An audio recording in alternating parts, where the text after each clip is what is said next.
తీసాము. అదే ఉంది. మేమిద్దరం సాక్ష్యం ఇక్కడ. మీసం తీసుకున్నది ఒకటి ఉంది. సగం తీసాము.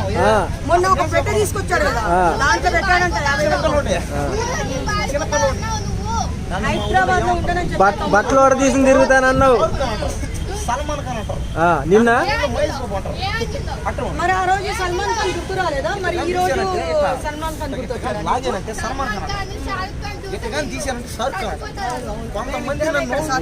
చూడండి అమ్మా, అందరూ మేమే సాక్ష్యం ఇక్కడ. సరే ఇప్పుడు కూడా ఫ్రెండ్స్ మనోడు ఒప్పుకుంటలేదు, ఇంకా నెగిటివ్ చేద్దామని చూస్తున్నాడు. 1500 కోట్లన్నా ఒక రకంగా ఉంటది. నువ్వు 50,000 కోట్లు ఒక వీడియోలో, 1,00,000 కోట్లు అని ఒక వీడియోలో చెప్పారు. నేను అప్పటికే ఛాలెంజ్ చేశా, నీకు 3rd డిగ్రీ, నీకు ఐస్ గడ్డ మీద 6 అడుగుల ఐస్ గడ్డ తీసుకొచ్చి దాని మీద కరిగేదాకా దాని మీద పడుకోబెడతానని చెప్పానా లేదా? అది నువ్వు ఇక్కడ ఆగు మాట్లాడు ఒక చోట నిలబడి మాట్లాడు. సరే, ఆ రోజు నువ్వు డైలాగులు కొట్టేటప్పుడు చిన్నపిల్ల లాగా కనిపించలేదు. ఈ రోజు సినిమా రిలీజ్ అయిన తర్వాత చిన్నపిల్లమ్మ నీకేం తెలియదు అంటున్నావు.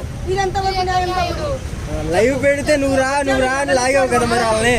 నన్ను షర్మిలని చూస్తే జగన్ వస్తాడు అంటారు కాదుకోండి. అదండి పరిస్థితి. ఎందుకంటే నా నోరు మూపియడానికి సెంటిమెంట్ తో అంటే ఓకే. క్లారిటీ ఏంటంటే ఆయన ఈయనకి డబ్బులు ఇచ్చి ఇలా మాట్లాడమని చెప్పాడు.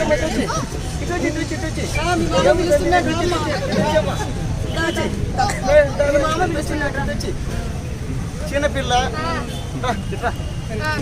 నువ్వు చిన్నపిల్ల తిరిగి ఎన్నెన్నో మాట్లాడుతూ ఉంటాడు. జగన్ మామయ్యతో మాట్లాడేటప్పుడు మర్యాదగా మాట్లాడు. చిన్నపిల్ల అదే తమ్ముడు, మామయ్య తప్పించుకోవడానికి ఆ చిన్నపిల్ల పోనీ లేక చిన్నపిల్ల మాట్లాడుతుంటది. పోనీ సరే పోనీ ఏముంది ఈ సినిమా మేము.